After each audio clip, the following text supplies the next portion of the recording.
But this is the season called Advent on the church calendar. It's the season of Advent. And if you're wondering, what does Advent mean? I've heard that a bunch. I know that word exists, and it's around this season of Christmas time that we celebrate Advent. But what is Advent? If you were in Sunday school, you probably know this already, or in Greg and Valerie's Sunday school. If you were in my Sunday school, we did not talk about Advent at all. So, because I was going to talk about it right here, and so I knew you would get it either way. Advent is a word that means arrival or coming. And this season is a season celebrating the anticipation of the arrival of the Messiah, the arrival of Jesus.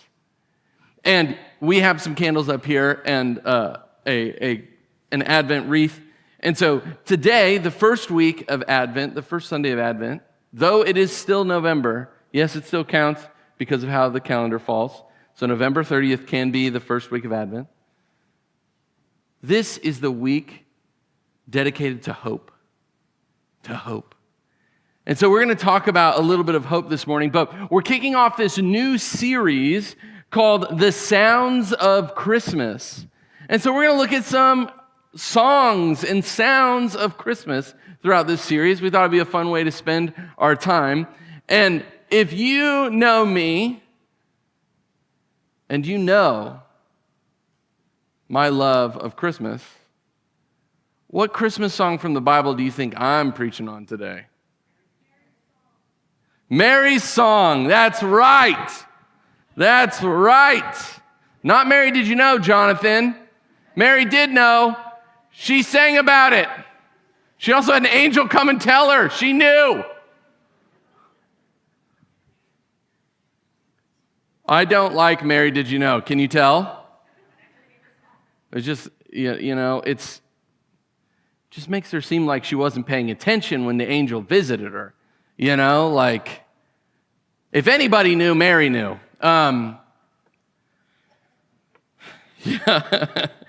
Yes.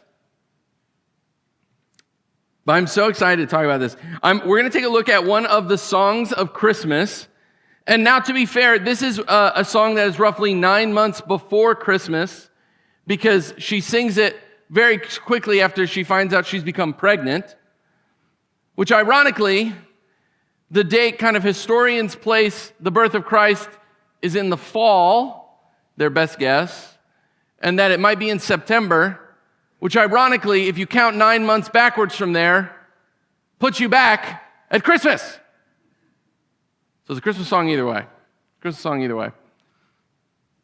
It's this moment where Mary finds out she's pregnant, she goes and visits a relative, and then she sings these words after a little exchange with Elizabeth, her relative.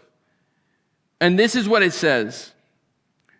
Mary responded, "Oh, how my soul praises the Lord, how my spirit rejoices in God my Savior, for he took notice of his lowly servant girl, and from now on all generations will call me blessed.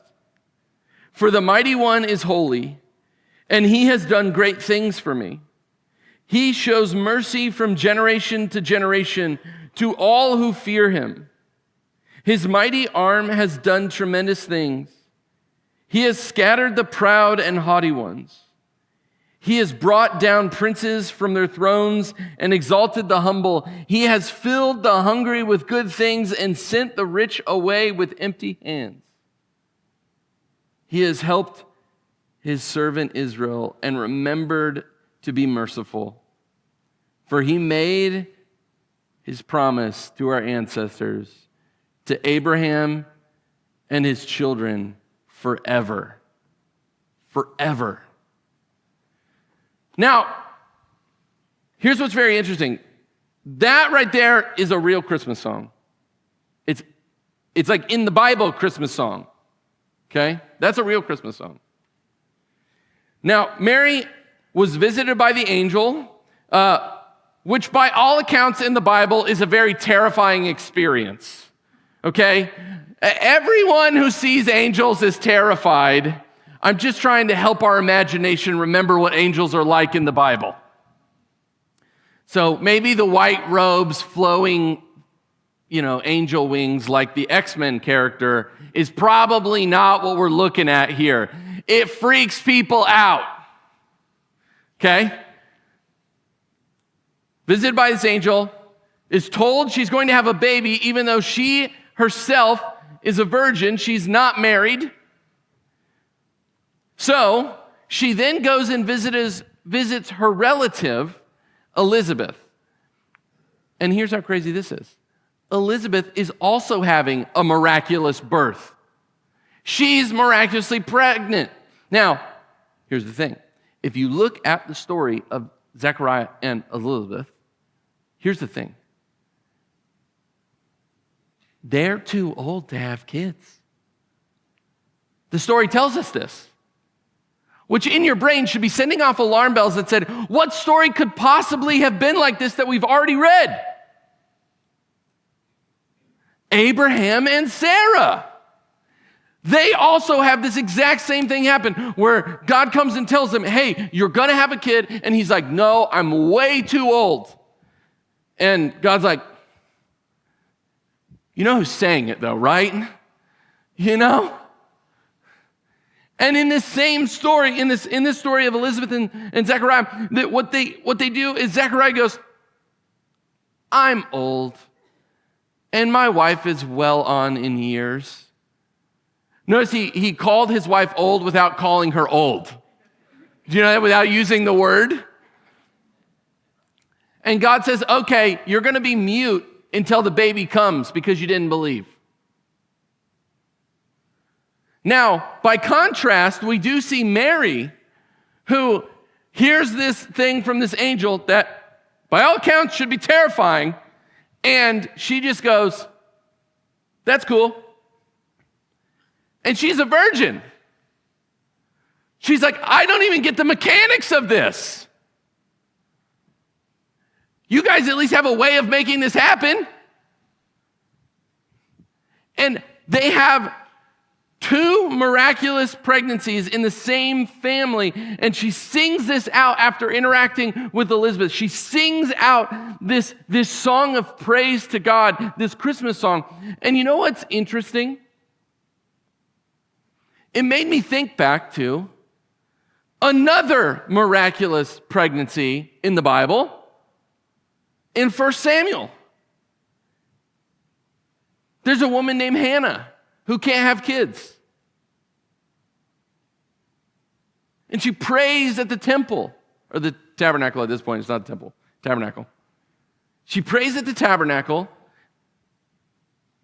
The priest comes out, Eli, not so good at his job, comes out, thinks she's drunk while she's praying. The guy who's in charge of the tabernacle can't tell the difference between prayer and drunkenness. We're in a bad spot, okay? We're in a bad spot. But he comes out and he's like, you're drunk, go away. And she's like, I'm not drunk. I'm praying that God will let me have a kid. And what happens is she miraculously has a child, and she says, God, even before you answer this, I'm going to give this child back to you. She does. He becomes the prophet Samuel, who is both prophet, priest, and judge of Israel for a time. And it's a really, really cool story. But what I want to hone in on is she has a song. She has a song about it. And here's the thing. Mary, in her song, said a few things that I think is good to take note of. She said, 1, she talked about the proud and haughty ones. She talked about princes. She talked about exalting the humble, about filling the hungry. Guess if it's in this other song. Just like, all who think yes, raise your hand. Raise your hand. It's in there. It's crazy. Okay, here are these lines, okay? 1 Samuel 3, or chapter 2, verse 3. Stop acting so proud and haughty. Don't speak with such arrogance, for the Lord is a God who knows what you have done. He will judge your actions. Then we skip over to verse 5, and it says, those who were well fed are now starving, and those who were starving are now full. And then verse 8, he lifts up the poor from the dust and the needy from the garbage dump. He sets them among princes, placing them in seats of honor. For all the earth is the Lord's, and he has set the world in order. These women are saying the same thing that the scriptures have been saying since the very beginning, since God has been intending to do from the get-go. They've been saying the exact same thing, that the world as it works now is not the way it ought to be. The world as it works now is not the right way of functioning. Did you hear those words? It wasn't like, O come, Emmanuel, right? Like that, it wasn't like that. Did you notice? These are really aggressive Christmas songs. Very aggressive. People wouldn't like it. If the things in these songs actually happened, people would get upset. People would get upset. And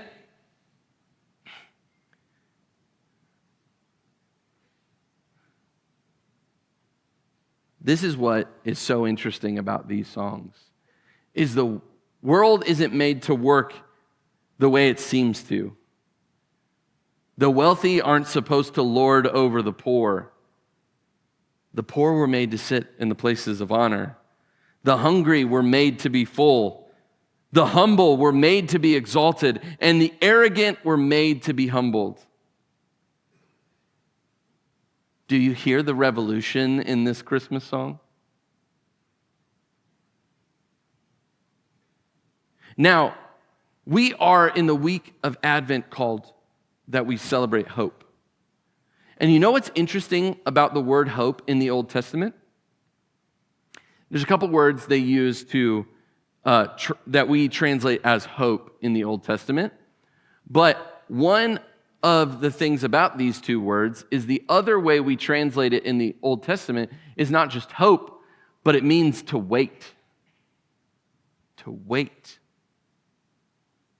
Which is kind of like an odd thing, because sometimes when we hear the word hope, we think wishful thinking. In some ways, we think like, oh, shucks, I hope that'll happen. Like that kind of idea when we say hope.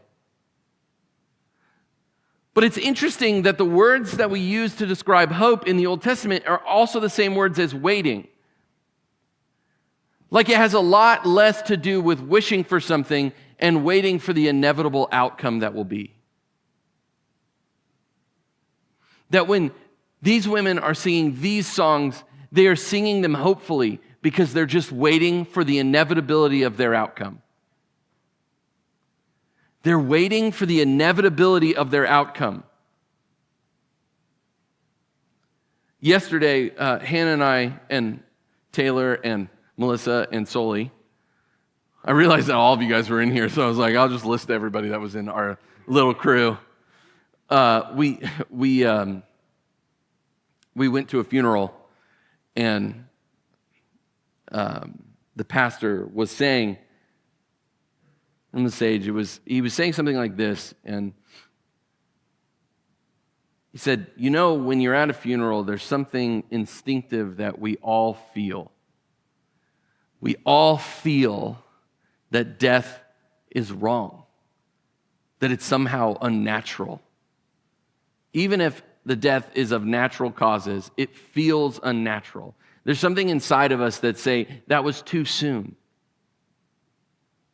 There's something that just instinctively, no matter what you believe, we feel this like too soonness of death. And I couldn't help but thinking this line over and over in my head. is that what funerals are us gathering together to protest against death. To call death a liar and a cheat.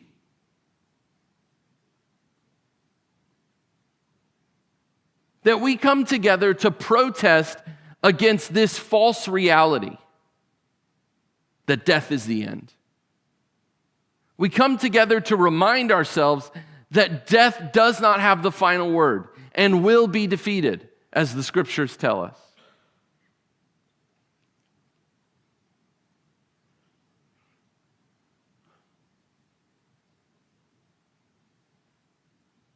We hope that this is not the end. But hear that line in the same way we just talked about as waiting for the inevitable outcome. We wait because we know death is not the end. We wait because we have the expectation that life wins. Because God is the source of our life. That is what Christmas is all about.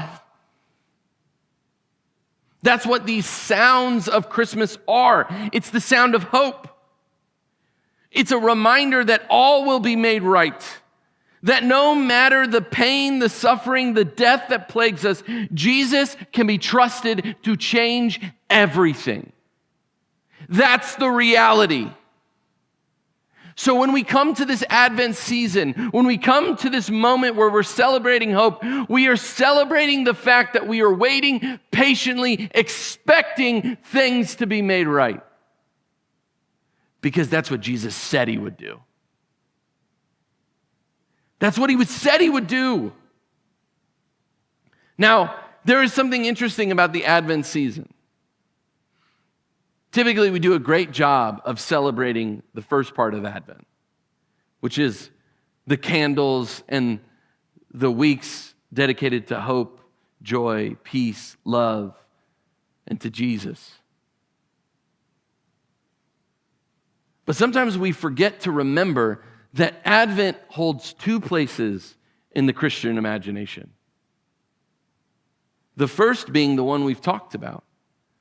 The second is the second Advent, which I know doesn't really describe it any more than just saying it's the second one, but it's the return of our Lord. If we think of Advent as arrival or coming, the return of Christ is also Advent. It's a dual season. It is the beginning and the culmination of the story. It's both at the same time. We get to celebrate the beginning and the culmination all at once.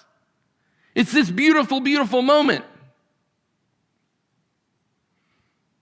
These two things are inevitably tied together. Christ arriving as a child in Bethlehem and his return to make things right, the hope we are waiting for.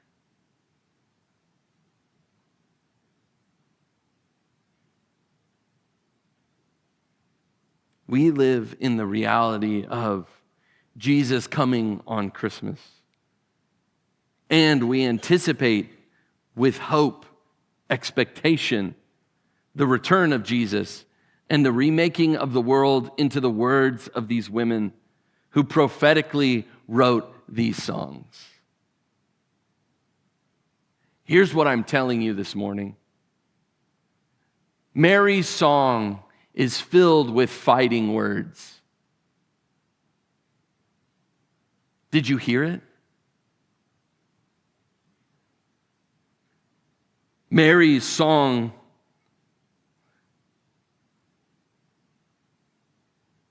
tells us he shows mercy from generation to generation, but then immediately follows it up with, his mighty arm has done tremendous things. He has scattered the proud and the haughty ones.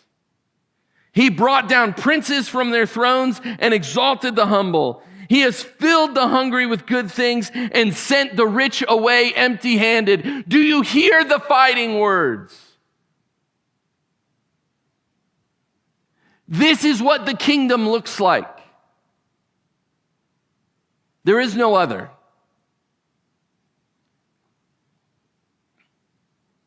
So I want to remind you of this. In Jesus, the poor know their place, and their place is a place of honor. In Jesus, the despised are elevated. In Jesus, the hungry are full. In Jesus, the broken are whole. And in Jesus, the dead live. Did you hear me? In Jesus, the dead live. This is our hope. That all that is wrong will be made right. All that is broken will be turned upside down and made whole again. That our God can reach farther than you could ever imagine to do things that you never thought were possible. Because he's that good. In the words of Revelation 21, and the one sitting on the throne said, "Look, I'm making everything new." That is our hope. And by that, we mean the inevitable outcome that we're waiting expectantly for. That's what Christmas is celebrating. The inevitable outcome of Christ's reign and all things being made new. So together we collectively pray the last prayer in the scriptures. Amen. Come, Lord Jesus. Let's pray. Lord, we expectantly wait with hope for the thing you're going to do that is more than we could imagine, more than we could ever believe, more than we could ever dream.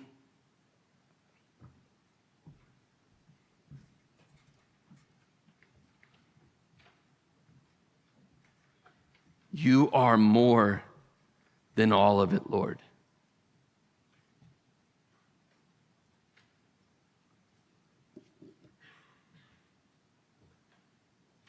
Lord, let us hear the sound of Mary's song in our ears.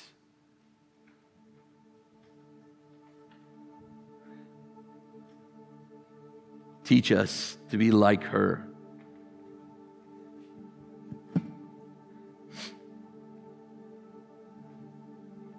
To be humble.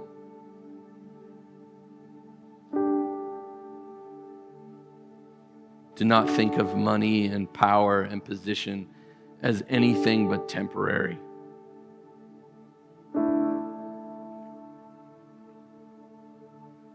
But to think of our neighbors as you do, as eternal.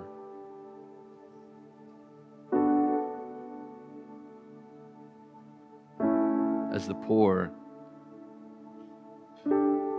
those who deserve our help and love, who deserve a place of honor.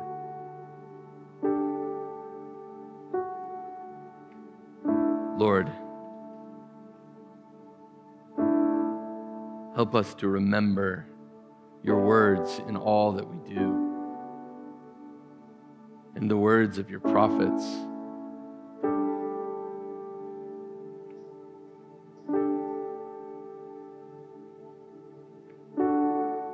Words of these women prophetically sung,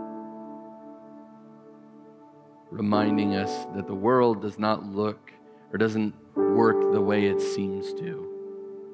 In reality, the kingdom of heaven is quite different. And to that we have say over and over and over again, Amen, come Lord Jesus. Because the world you describe sounds like one worth it, where everyone has enough and no one has to go without.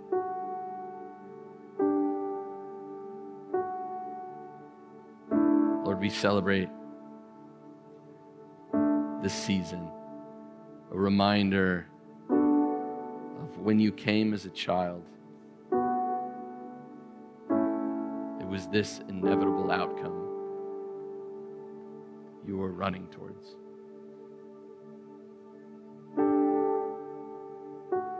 Lord, we love you. We thank you for who you are. In your name we pray. Amen.